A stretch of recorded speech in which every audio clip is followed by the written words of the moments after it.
In August 1884, agitated residents of Foochow gathered along the shores of the Min River. They were alarmed by the prospect of a potentially hostile foreign fleet at anchor in their waters. China and France were at loggerheads over northern Vietnam. After a series of clashes, negotiations were continuing in Beijing.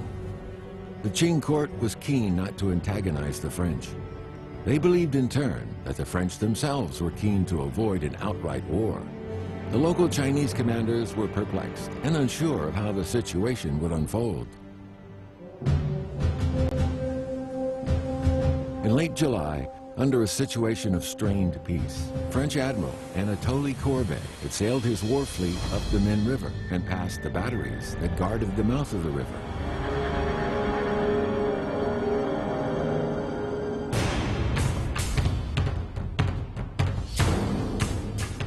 He Jing, the governor of Fujian, and Zheng Peilun, commander of the Foochow arsenal at Ma Wei, were anxious to take action.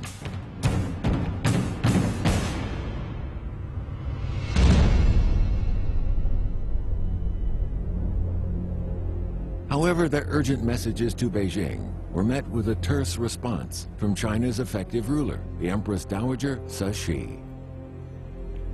She said, "Don't take action before they do."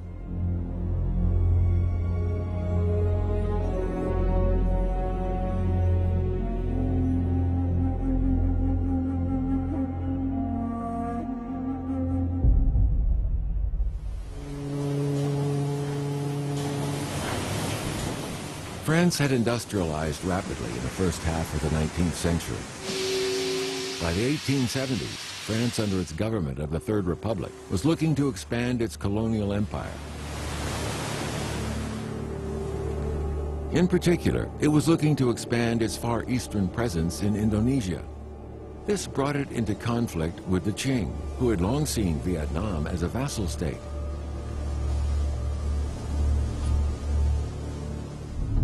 In May 1884, China and France had reached an accord at Tianjin by which the Qing would withdraw their forces from Tonkin, northern Vietnam. Then on July 23rd, a party of French troops clashed unexpectedly with a detachment of China's Guangxi army on the border at Bac La. The French troops came off the worst, and the government in Paris was enraged by what it saw as Chinese duplicity. The May Treaty was proving unpopular in China, and the Empress Dowager Cixi wavered about putting it into practice, torn between the pro- and anti-war parties at court.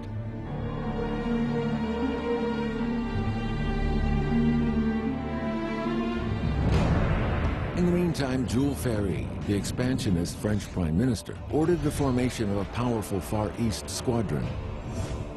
Courbet was placed in command, and on July 13, 1884, he received orders to seize Foochow and Keelung.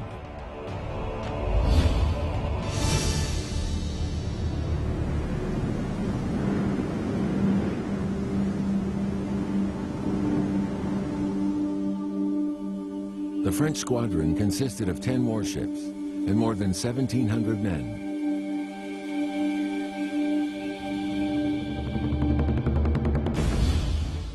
They were able to make their way from the estuary of the Ming River upstream to Ma Wei, past the batteries overlooking the narrow straits, without a shot being fired. The Fujian fleet defending the arsenal now found itself outgunned by the more heavily armed French. 按照当时的国际惯例，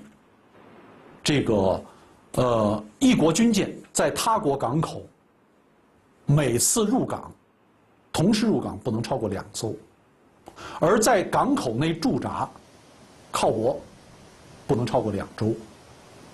在马江，它不仅仅聚集了9艘军舰，同时这9艘军舰在这儿锚泊了多长时间呢？锚泊了40多天。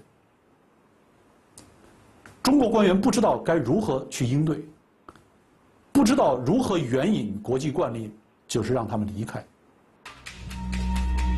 With the French now threatening the arsenal, the Qing court still focused on negotiation rather than making defense preparations.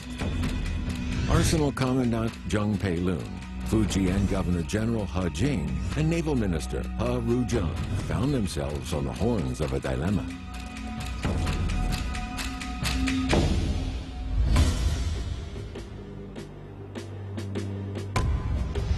Their shore batteries could have stopped the French, but without the approval of the Empress Dowager, they daren't take any action.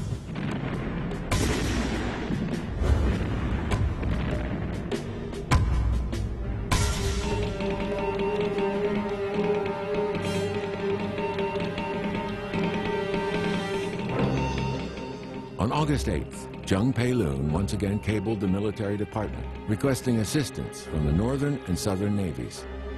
He pointedly stressed the urgency of the situation.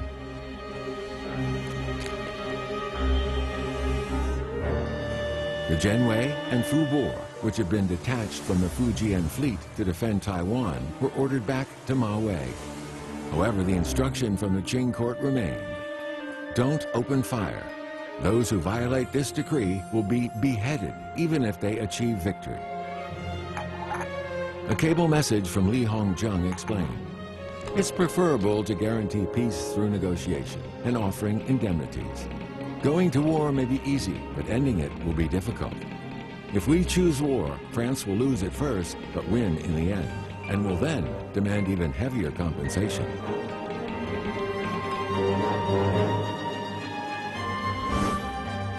On August 8th, American missionary and diplomat Chester Holcomb attempted to mediate by suggesting to the Qing government that they should destroy the Foochow arsenal themselves in order to convince the French that China doesn't desire war. The imperial court cabled Zheng Peilun and ordered him to carry out Holcomb's suggestion.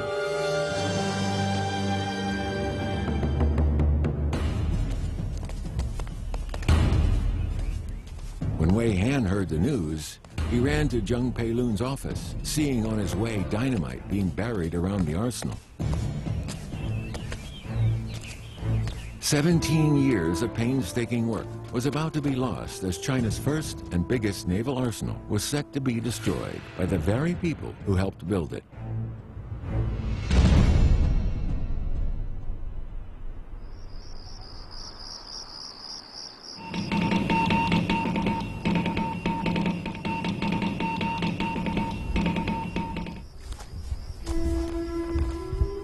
However, Zheng Peilun was in no hurry to finally execute the order. He knew that destroying the arsenal would not improve the situation, but he dare not openly defy the decision of the Qing court.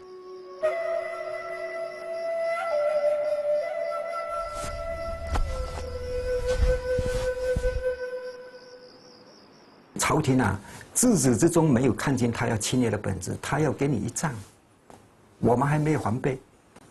还下旨说不能挑衅，啊，不能先动手。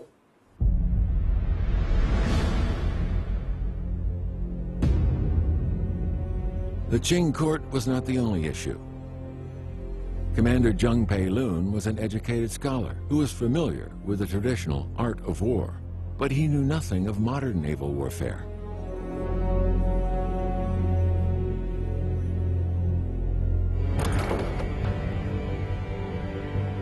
When he ordered the ships of the Fujian fleet to concentrate on the river to block the French advance, the young officers who had trained in naval warfare at the academy all opposed the tactic. It was to no avail.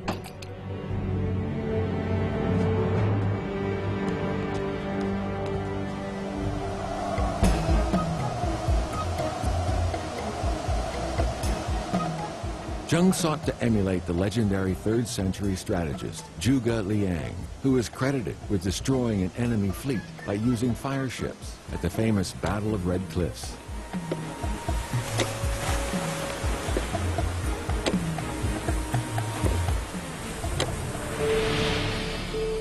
Unfortunately, Zheng himself seemed to have overlooked the fact that modern warships were no longer made of wood, but of metal.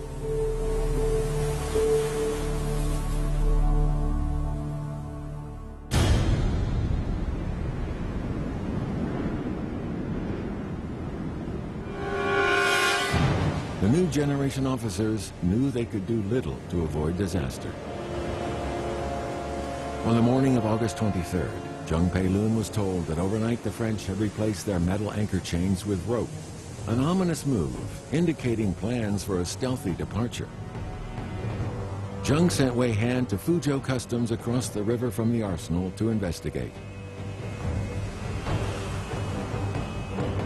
就是偏偏凑巧，就那一天，从福州城通往马尾的电报线突然断掉了，就是不知道为什么，就是这个电报就不通了。所以这份法国人自己很标榜说我们是一个声势化作战的一个模式，我们是先宣战的。实际上他在具体操作的时候，他是故意的让这份宣战书迟迟的不到中国人手里。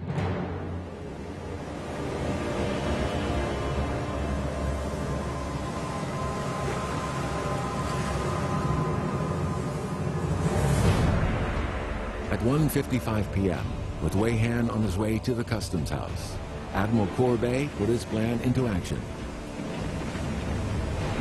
The French flagship Volta opened fire on the Chinese flagship Yangwu.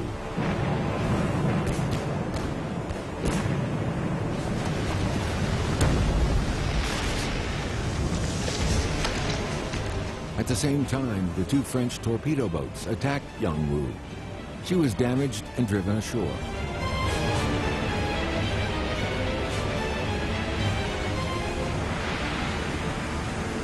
Courbet had planned his attack to coincide with low tide, when the Chinese ships swinging at anchor would present their vulnerable sterns to the French fleet.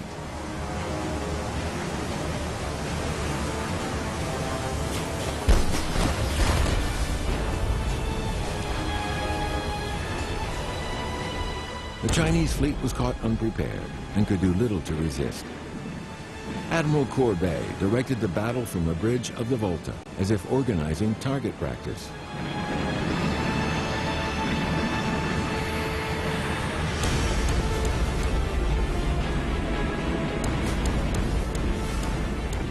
Wei Han's boat was in the middle of the river when the French fleet started firing. He saw the Foochow, a wooden gunship commanded by Chen Ying, begin to return fire. The two British-built flat-iron gunboats, Foochow and Jian Shun, commanded by Lu Han, steamed into the thick of the action.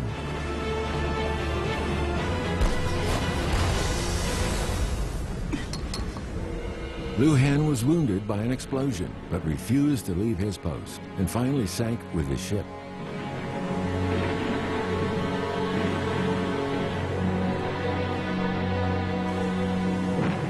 On the south side of the river, the gunboat Genwei found itself battling three French ships simultaneously. Before succumbing to the heavy guns of the French ironclad Triomphant, it managed a hit on the cruiser D'Estaing, severely injuring its captain.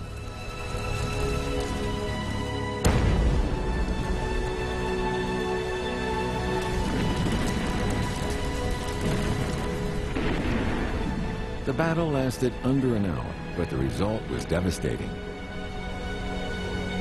The major force of the Fujian fleet was completely destroyed. 9 vessels sunk, 796 officers and men lost in action. By contrast, the French fleet paid a small price for victory. 1 torpedo boat seriously damaged, 2 ships lightly damaged, and 62 killed and wounded.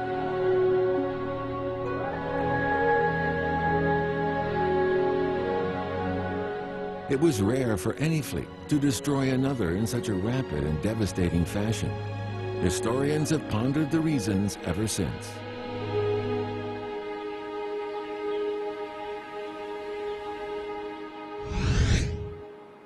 The victory came as a boost for Jules Ferry's administration. Courbet was highly praised for his performance. On the other side, the Qing were in denial. They propagandized about how a holy wind then drove the French fleet to their destruction, and how Courbet had been killed by a cannonball. Sir Robert Hart, the British Inspector General of the Chinese Imperial Customs Service, who had also attempted to mediate between the two sides, wrote this about the battle. True honor should be given to those who lost the battle, as they fought to their last breath and chose to sink with their ships in flames. The day after the engagement, Courbet bombarded the arsenal, though he regretted he could not do as much damage as he would have liked because his heavier armed vessels had difficulty approaching the shallow waters by the yard. Following their bombardment of the arsenal, the French sailed back down the Min River, destroying the shore batteries on the way, as these had their guns trained downriver and were defenseless when attacked from the rear. The Sino-French War continued on land until the following April. According to the Treaty of Tianjin, signed on June 9, 1885, Vietnam became a French protectorate, and China was forced to open its southwestern gates.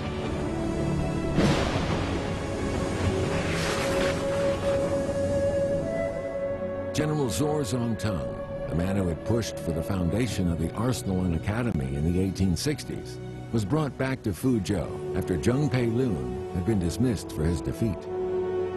The scene of destruction left him completely devastated. He died while still at his post, a few months later, at the age of 73.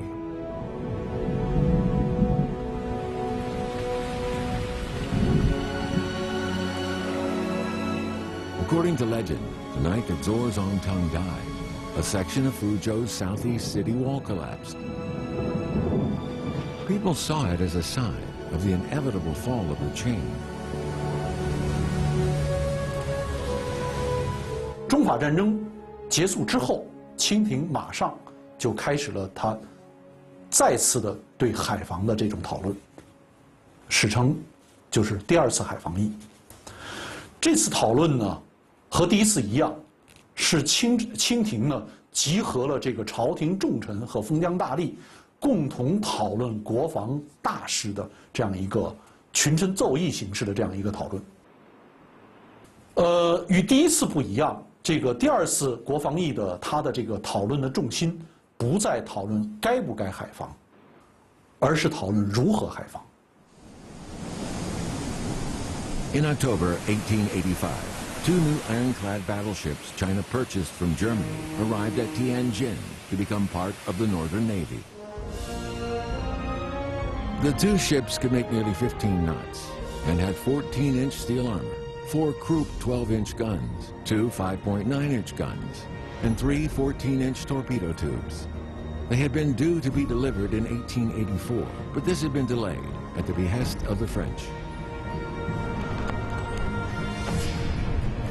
Li Hongzheng named the ships Ding Yuan and Zhen Yuan, meaning far-reaching peace and far-reaching protection, in hopes that they would safeguard the Qing Empire.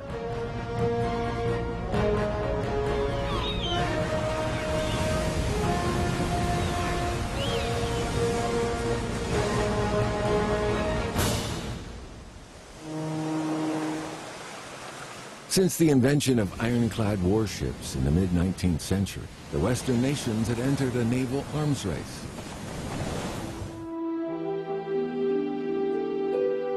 China's first naval minister, Shen Baojian, was so impressed by the need for ironclad warships that he even mentioned it in his will.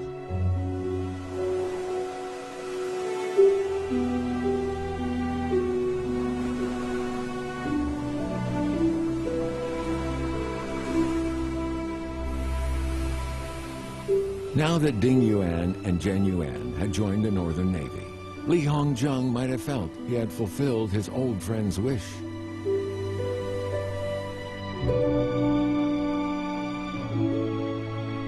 In October 1885, the Qing government established a Central Office of Naval Affairs. Empress Dowager Cixi appointed Prince Chun to be the minister leading this new office. 这本来你有几支现代化舰队，你就应该知道应该有海军洋。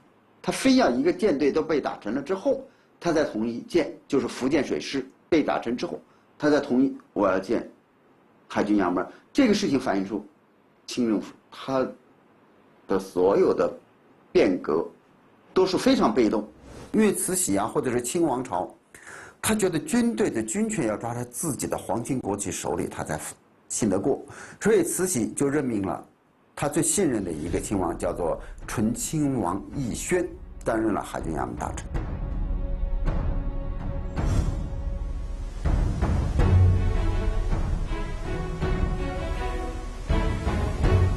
With the consent of the Empress, Li Hongzhang purchased 4 more armored cruisers from Britain and Germany, which came into service in 1887. All their captains were graduates of the Foochow Arsenal Academy.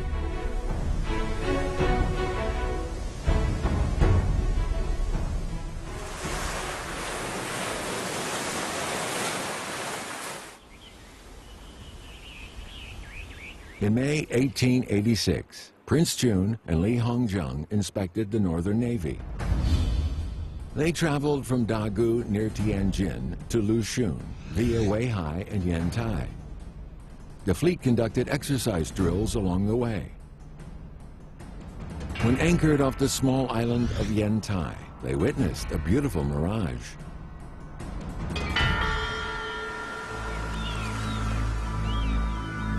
Among Prince Chun's entourage was a court painter who captured the mirage amidst the sea mists. The prince was thrilled, calling it a good omen.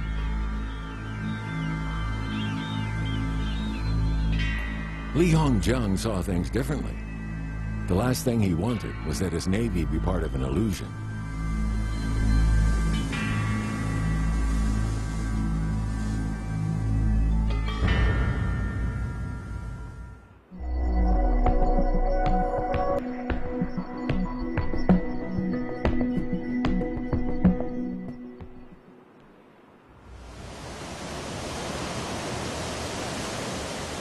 In August 1886, General Ding Wucheng, commander of the Northern Navy, arrived in Nagasaki with 4 of his ships.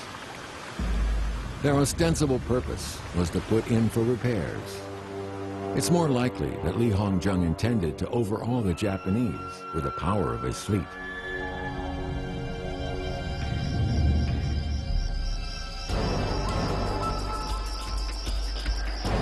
One evening, a group of Chinese sailors got into a drunken brawl in the city's red light district.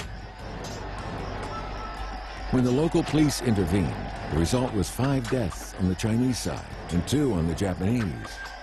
There were numerous other casualties on both sides. This became the notorious Nagasaki incident.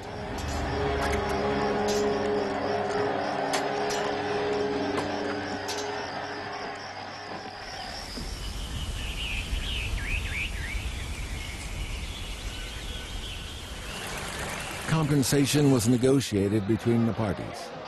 China compensated the Japanese victims, while Japan compensated the Chinese victims.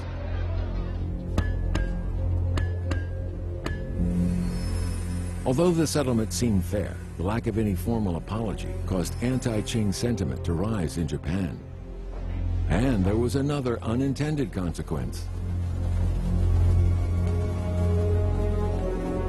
由于这次到日本去维修，使日本看到了中国的2艘巨舰，那么又宣母产生记恨，因而日本上下就产生了一定要打成定远镇远的这样一个想法，进而是刺激了日本快速的发展海军。 It's reported that Emperor Meiji declared he was willing to give up one of his meals each day for as long as it took for Japan to strengthen its navy.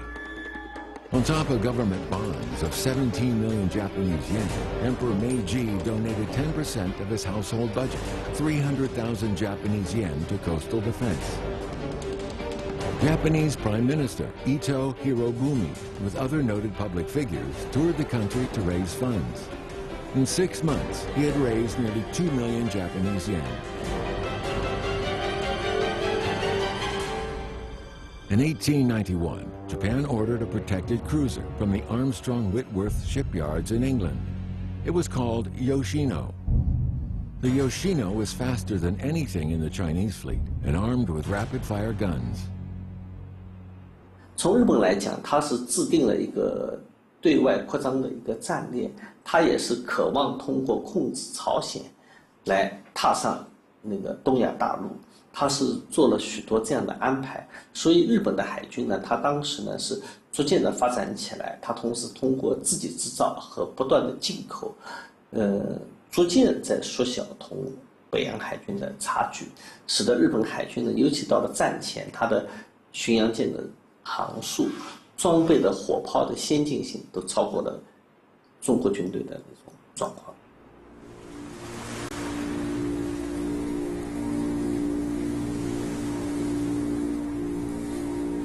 From the 1880s, the Japanese have been watching Chinese ports and coastal batteries. Ogawa Matagi participated in the 1874 Taiwan expedition as a lieutenant.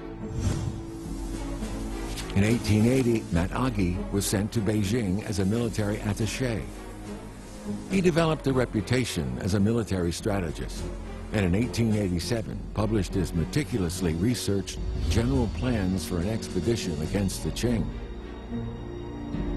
Like other Japanese military strategists, he proposed seizing Taiwan and Korea before advancing into Mongolia and China. He even specified the occupation of Beijing and the capture of the emperor as part of his war plan. His ideas were to guide the Imperial Japanese Army in the decades to come.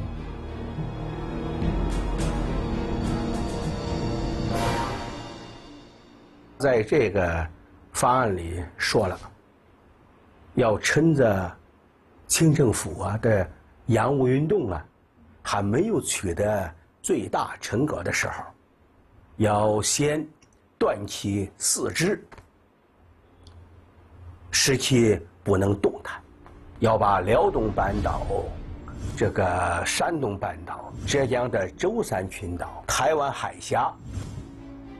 整个的这个沿海部分，全部都并入日本的版图，然后再把中国大陆划分成6个小的国家。在甲午战争之前，日方对于中方的这个战争准备还体现在，就是它的机构建设方面。日本在战争一起即建立大本营，并且呢有大批的参谋军官，专业的参谋军官。 开始为天皇服务，组成日本作战的指挥机构，其总人数将近200人。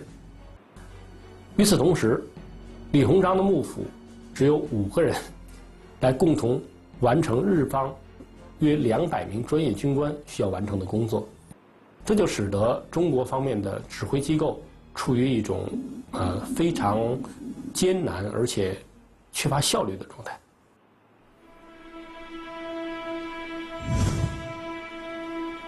In 1891, 2 years after the Northern Navy was established, and 5 years after the Nagasaki incident, Ding Ruchang was invited to visit Japan again.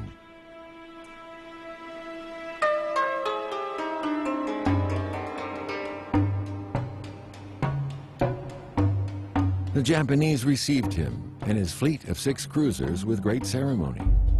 He was even granted an audience with the emperor. Ding Ruchang organized a reciprocal banquet for his hosts on board his flagship, Ding Yuan. At the feast, Japanese naval minister Seigo Judo praised Ding Ruchang's achievements as an admiral. However, Ding Ruchang could not but be suspicious of what was happening in Japan.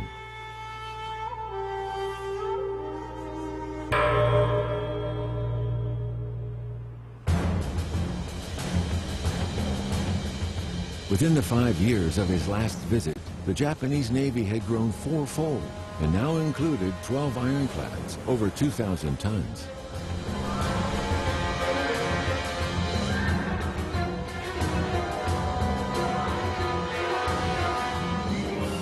In 1891, the Qing court even approved the Treasury's proposal on ending the purchase of ammunition. Those who still reckoned the Northern Navy, the finest in Asia, were being deceived.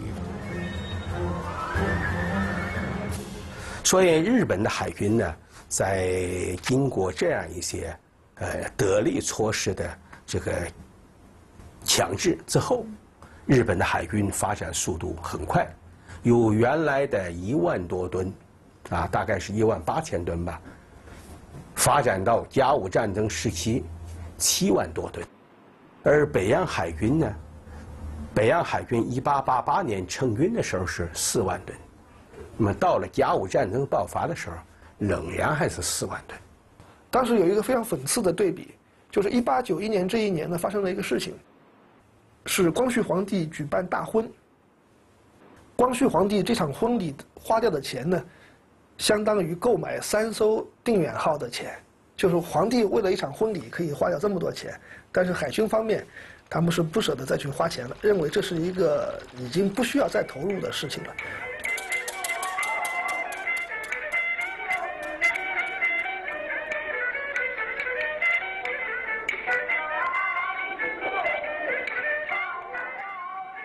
On returning from Japan, Ding Wucheng and Lu Buchan made known to Li Hongzheng their concerns over the growth of the Japanese Navy.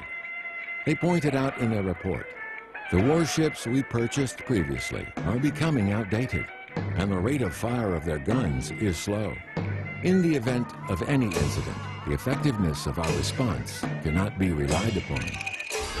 They pleaded for an upgrade of the Northern Navy's equipment.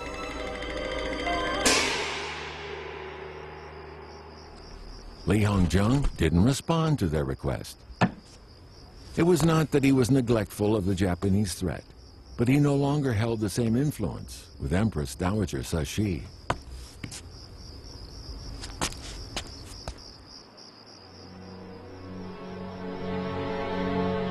That was the reason that the fleet commissioned no new vessels after 1888. That was the year that the Empress Dowager decided to build a garden for her retirement. However, what she wanted was no ordinary garden, but a piece of heaven on earth. The Qing treasury was already in financial difficulty. There were no available funds to build such a garden. Then Prince Chun came up with a scheme.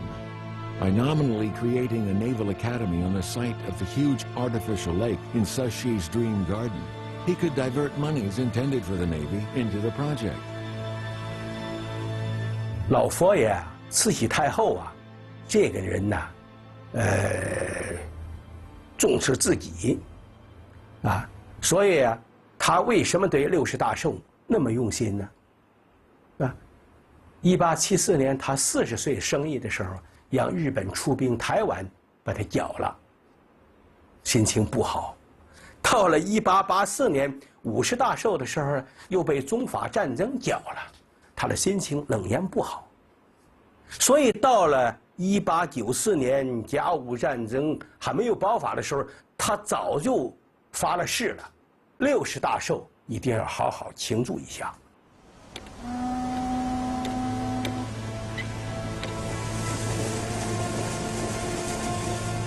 The funding for the garden was still insufficient. Prince Chun asked Li Hongzheng to raise the money in several southern provinces on the pretext of strengthening the Navy. Eventually, more than 6 million tiles of silver were spent on Cixi's summer palace.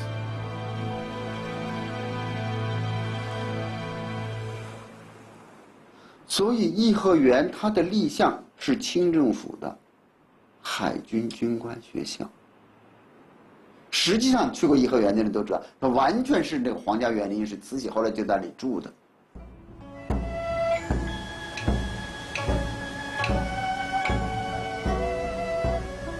To disguise the true purpose of the project, Prince Chun organized naval drills on the huge artificial lake, using formations of small steamships.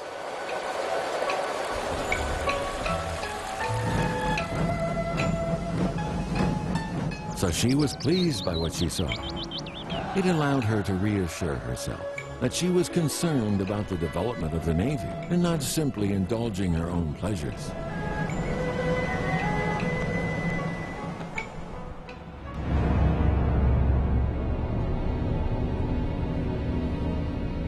The Korean Peninsula is strategically located between China, Russia, and Japan.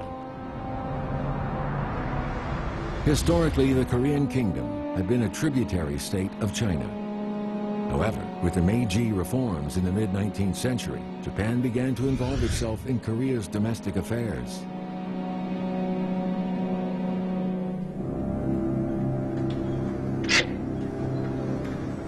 In the summer of 1894, a peasant uprising led to a request by the Korean king for China to send troops to help put down the rebels. Japan's imperial general headquarters saw this as the opportunity to carry out long-held plans of expansion. They sent an expeditionary force who captured the king and installed their own pro-Japanese government.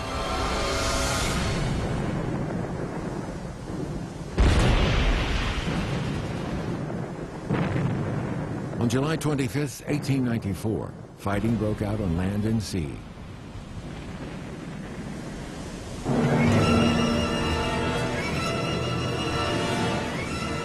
In the naval engagements that were to follow, it was the graduates of the Foochow Arsenal Academy who were to take the lead in courageously defending their country. On the 17th of September, the fiercest battle of the war took place at the mouth of the Yalu River. Japanese and Chinese fleets engaged each other for several hours. On paper, the Chinese might have had the advantage, but it was not to be.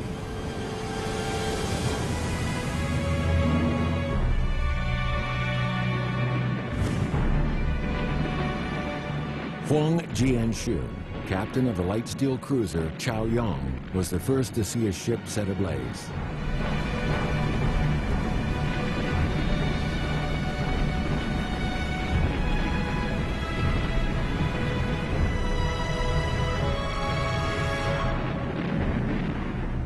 The Zhe Yuan, under Deng Shecheng, having attacked and damaged the Japanese command ship, came under fire from all directions. The Zhe Yuan sank as it tried to ram the Japanese cruiser Yoshino.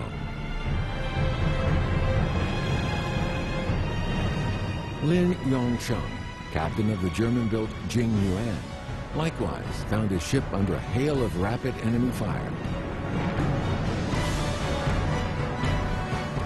He, like the others, fought to the last and went down with his ship.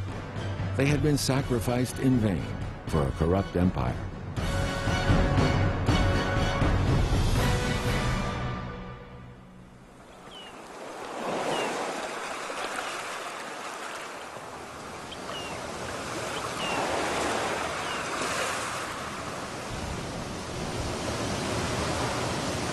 At the time, expert opinion was confounded by the Japanese victory. Over 120 years later, it seems clear that the lack of resources, through corruption and neglect, was the deciding factor in the Northern Navy's loss. Training and munition supplies were both badly affected.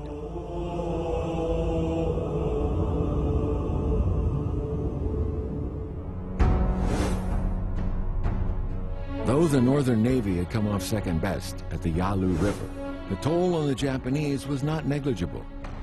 4 Japanese warships were severely damaged, 2 more lightly so. Though their guns could not fire as fast, the accuracy of the Chinese gunners was a match for their foe. The battle was closer run than later proclaimed by either side.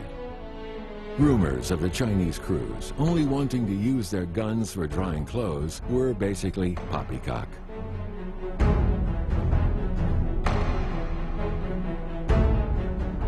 这个情景呢，还被日本人做成了明信片。这个明信片我们也有收集。那么就是看到东洋平八郎站在港里面，正在看一艘中国军舰，上面挂满了衣服。现在我们知道呢，这个肯定是臆造的，因为那艘军舰画的不是丁远和镇远，而是中国海军的平远号军舰。但是在历史上，平远号军舰偏巧从来没有去过日本。那么这就是应该说是日方呢，就是他为了突出东乡平八郎的这种智慧，所以故意给他创造出来的情景，这被我们呢错当作历史。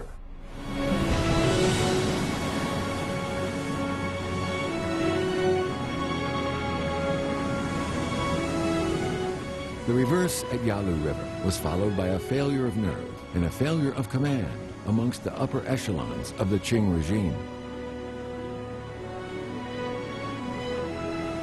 The remaining fleet was withdrawn, first to Lushun and then to Weihai in Shandong. It still had its most powerful battleships, Ding Yuan and Zhen Yuan. Had these been rearmed and reinforced with ships from the Southern Navy, the Japanese might still have been defeated.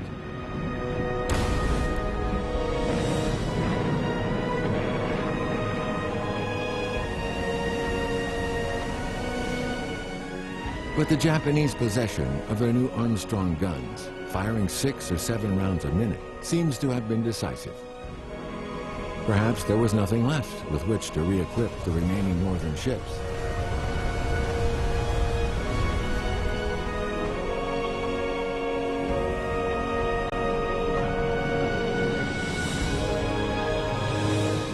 通过研究世界其他国家一些海军这个观战，将官的一些那个战后回忆录，我们可以看得到，他们对北洋海军的那个参战呢，他们是给予了很高的评价，感觉炮弹呢发射速度虽然慢，但是准确率比较高。我们在日本还见过，他打出去的一颗没有爆炸的炮弹，是一颗前膛炮的炮弹改的一个炮弹，是一个19世纪50年代以前的炮弹，在1894年的战场上，他没有炮弹了，用这种东西来打日本人，打中了，没有爆炸。When the Genyuan arrived at the Weihai Naval Base, it hit rocks and was forced to beach.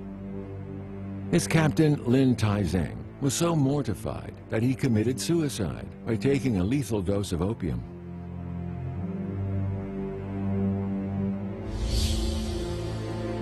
The same fate awaited Lu Buchan, who scuttled his command, Ding Yuan, after the surrender of Weihai.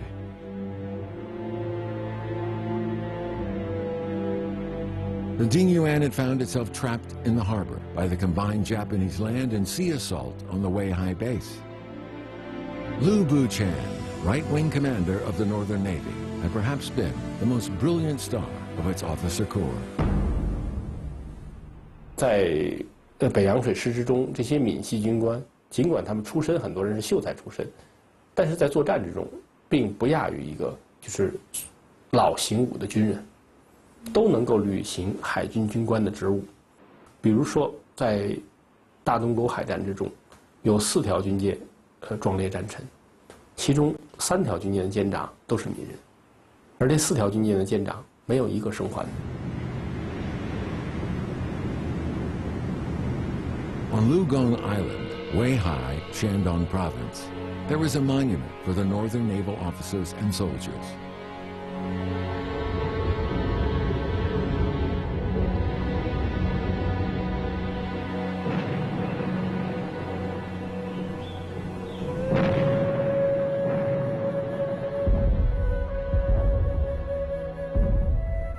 The First Sino-Japanese War lasted 6 months.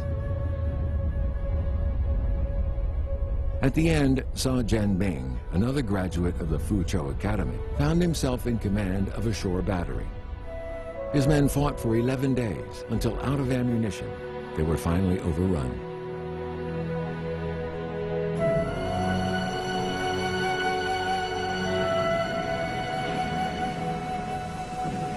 On February 12, 1895, with the Japanese commanding all the strategic land positions around the base, the Northern Navy's commander of 20 years, Ding Rucheng, gave the order to surrender.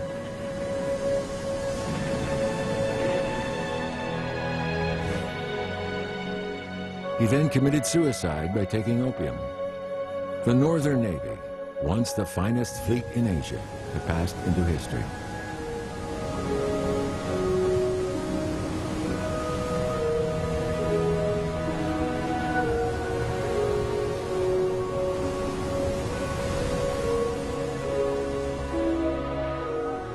On the afternoon of February 21st, 1895, Captain Sa Jianbing took command of the unarmed training ship Kangji.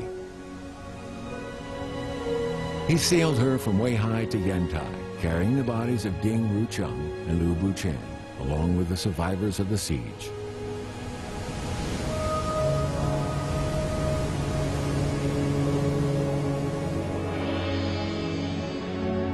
Sir Robert Hart, the British chief of China's Imperial Customs Service, commented on China's defeat in a letter to a friend.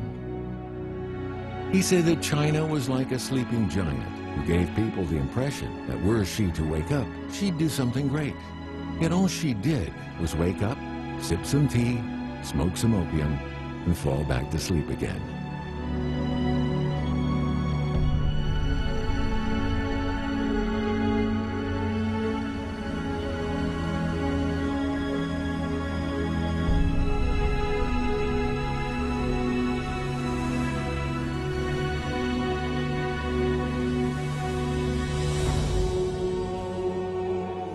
Most of the captains of the Northern Navy were trained at the Foochow Academy Arsenal.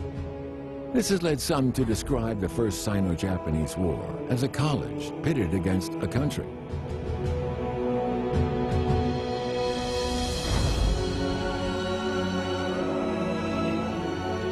However, even by the sacrifice of its finest, an empire rotten at the core could not save itself from humiliation.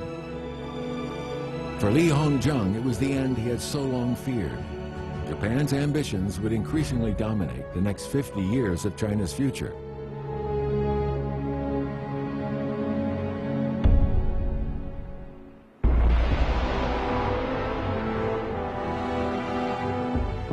The First Sino-Japanese War was just one more humiliation to be heaped upon China in the late 19th century.